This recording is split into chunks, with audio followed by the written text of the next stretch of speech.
Hey everyone, welcome to Strange Stories, where we explore near-death experiences and supernatural stories from people who've had a glimpse of the other side. If you enjoy our content, please consider liking the video and subscribing to our channel. Without further ado, let's get to the story of the day. The following is what I wrote down in the week following the experience. In April of 2014, I went in for surgery to remove my gallbladder. It had failed over time and was no longer working, giving me a lot of problems. A couple of years prior, I had an inguinal hernia repaired with the same surgeon and drug doc without issue. The type of surgery was laparoscopic, which was a new type of procedure for me as prior surgery had been open. I was brought into the operating room and got onto the table. I talked with the nurses and then I was put under. It was basically about the same as my last surgery. Unknown time passed and I awoke in an instant with a quick movement. It felt like I'd gone adjacent to where I'd been. It was almost like a hole was torn into existence and I shot through it. There was complete blackness behind, below, and to the left and right of me. Directly in front of me, about 12 feet or so, was a very bright lit being standing in some sort of vague entryway.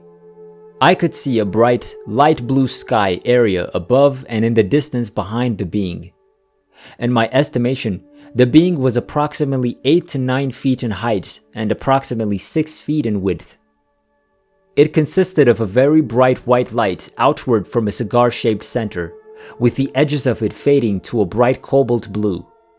No matter what angle I viewed the being, I could not make out a face or many features of it. The light was extremely bright and fluid in nature.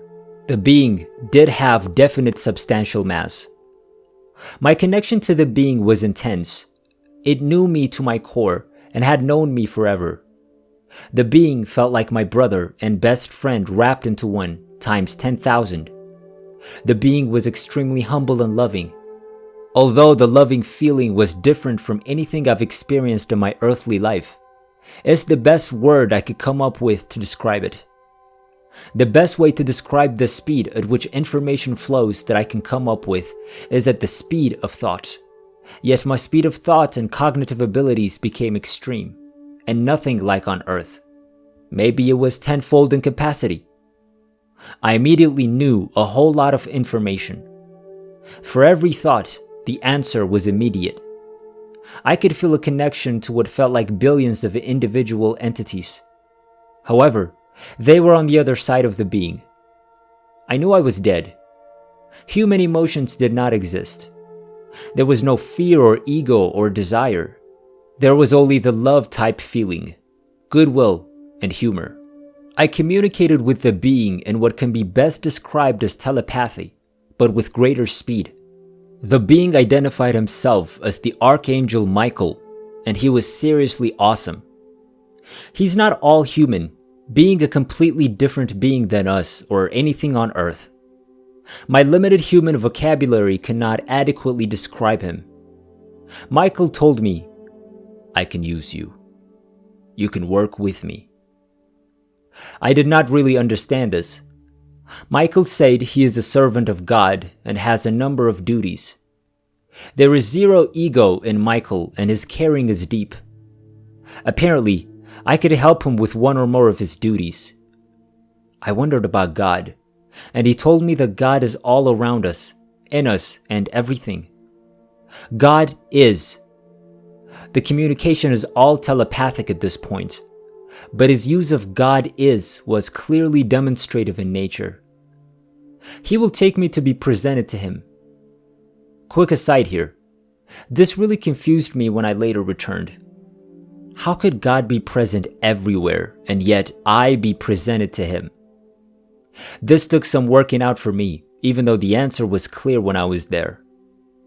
Despite being raised Catholic, I'm not a very good one. The best way I can describe it is that God consists of 3 parts and yet 1 part. Confusing, I know. What I felt of God all around me, and the connection to Michael, is what would be termed in a number of religions as the Holy Spirit. The Holy Spirit is God. It is that love feeling I was referring to, a powerful energy and connective force. I would be presented to the Father. The Father is distinct from the Spirit, but also God. There's the Son, who is not the Father or the Spirit, but is also God. God is literally three parts, yet one and everywhere. Confusing, yes, but it made complete sense where I was at. Back to Michael. I felt extremely humbled and unworthy to be in his presence or in my current location. I asked why I was here. Michael told me I was there because I was a righteous man. This term seemed to denote a category, or at least that was my impression, more than he was specifically describing me in a certain way. This term has confused me since my return because it can be taken a couple of different ways on Earth. I have been studying it for the past couple of weeks. I am not complete in my studies, but I did find that the term together is actually in the Bible verbatim, which I admit I have never read and I'm woefully ignorant of. That is changing, as I've found some explanations in there for what I experienced. The other big thing I got from the nonverbal exchange with Michael is that conducting oneself in an ethical and honorable manner is extremely important to God. Extremely. I cannot stress this enough. There are many things we may consider sinful here that are of less importance there. There are things such as these and passing judgment towards others that are a much bigger deal than I'd come to think before this experience. Those are two words, though, as he specifically clarified. These are things I'd done well and were examples of the reason I was there. I attach no ego to this. I only pass it on to those who may have an interest. There is no ego in heaven.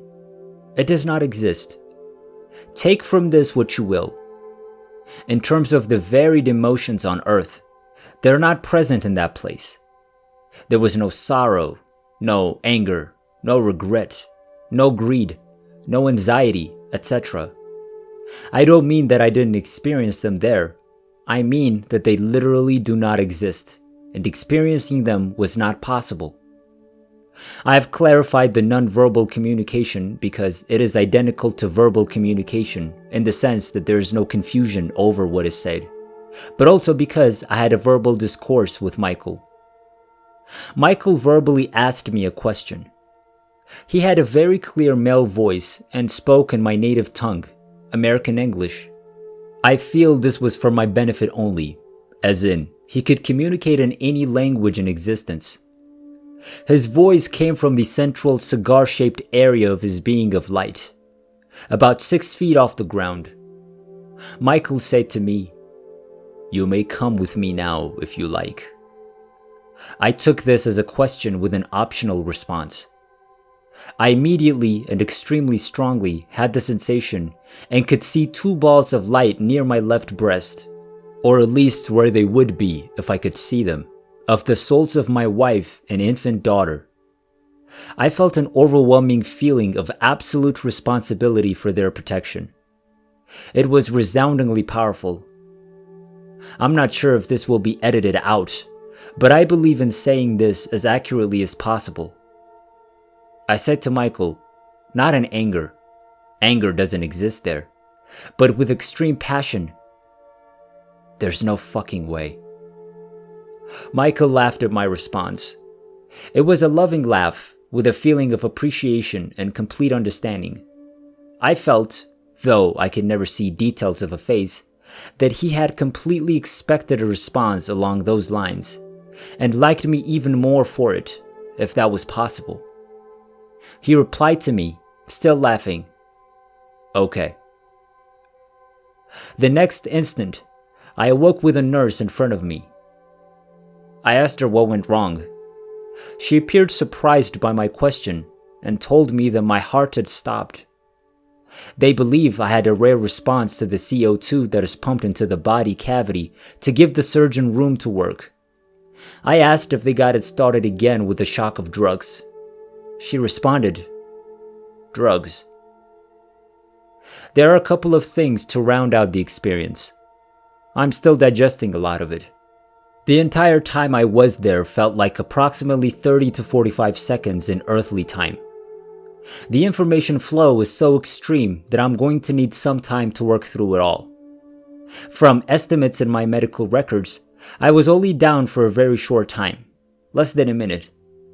I did not experience a rising out of my body. I went immediately to the entrance and Michael. There was no tunnel or light, yet when I was there, it is possible there was a tunnel behind me. It was not black. I could not discern anything behind me. I did not experience any type of life review. For me, it seemed like a review was completed and is always ongoing. I also was not met by dead relatives, although I did feel them in a general sense beyond Michael. All those were preconceived notions I had prior to this experience. I only add this because it still seems strange to me how different it was compared to what I had expected from church and whatnot. Up until this experience, I have no clue what happens when you die. Maybe nothing kind of thought process. It was essentially an open question for me. I believed in God because the existence of God was logical to me. I just didn't think anyone or any religion had a clue what happens. For obvious reasons, I am forever changed. One final thing. I wanted to discuss my thought process immediately after the experience. Initially, even though I knew otherwise, I looked for any scientific reason for the experience to the point of asking my surgeon for advice. He didn't have any, and I am unable to come up with an adequate scientific explanation. Next, I thought of a dream, but it was much clearer. I was literally awake. I then went over the hallucination. I had never had one, so it seemed perhaps viable. The biggest problem here is that the experience went way beyond any preconceived notion I'd ever had. And again, it was just too clear. I was clinically dead, which also makes this one a stretch. Probably the most interesting aspect of the experience is how clear it was. My memory of it is as clear as any waking memory I have of my life here on Earth. I have zero explanation for that other than to say, it simply happened exactly as I remember it. I provide this narrative of my experience with the hope that it may help people who read it, and that it may be useful to future research into this area.